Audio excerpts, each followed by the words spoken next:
দিনটা কিন্তু শুরু হয় কর্মব্যস্ততার মধ্যে দিয়ে দায়িত্ব পালনের মাধ্যমে। আসসালামু আলাইকুম প্রিয় কলিজার ভাই বোনেরা, তোমরা সবাই কেমন আছো?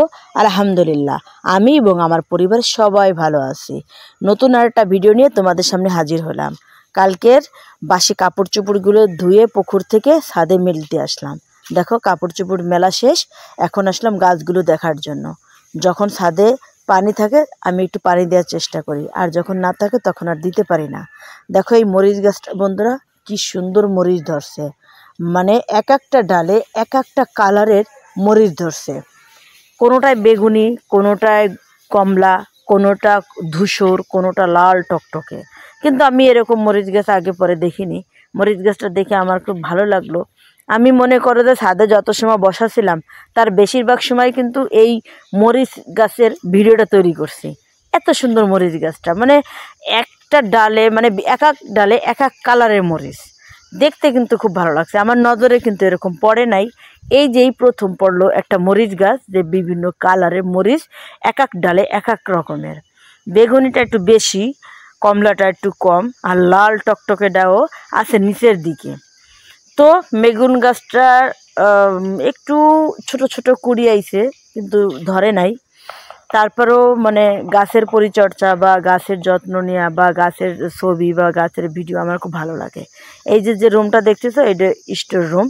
তো বিভিন্ন জিনিস এই রুমে রাখা হয় নিত্যদিনের যে সংসারে কাজবাজ করার জন্য। হ্যাঁ, এই যে পিএস ছিল, পিএসগুলো কিন্তু খাটের উপর রাখা হয়েছে।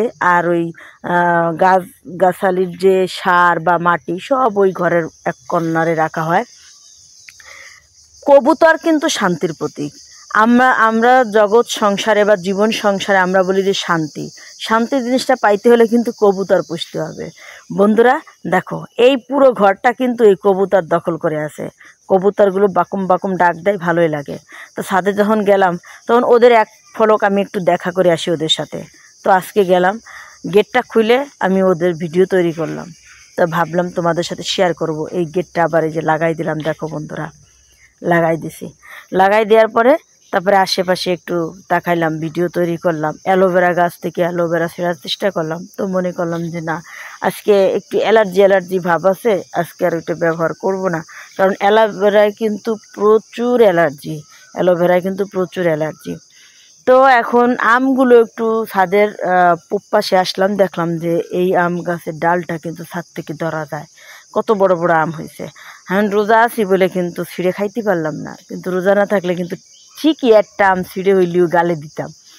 দেখছো আম গাছটা কিন্তু ছাদের থেকে আমগুলো এবার পেড়ে পেড়ে খাওয়া যাবে যদি কেসমতে থাকে। আর যদি কেসমতে না থাকে তাহলে খাবো কেমন বন্ধুরা? কিসমত হলো বড় জিনিস। কারণ এই যে দেখো কিছুদিন আগে কিন্তু আমি কক্সে থাকলাম, আবার এখানে আসি। এখন সামনে যে আবার কক্সে যাব না